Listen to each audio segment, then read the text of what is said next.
Hey, what's up? This is Ricardo, and in this video I'll show you how to remove the heatsink from a Dell Latitude 7280. If you're looking for parts for this laptop, go to our website and use this coupon for a 5% off discount.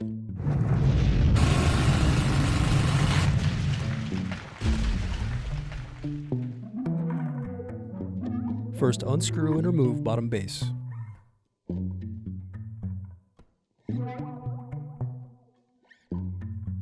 Then unscrew and disconnect battery. Next, unscrew and disconnect heatsink.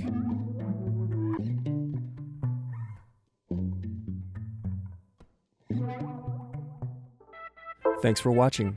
Don't forget to like and subscribe if you enjoyed this video. And if you need more, check out this playlist to watch other tutorials for your laptop. You can also click here to find parts for your laptop at partspeople.com.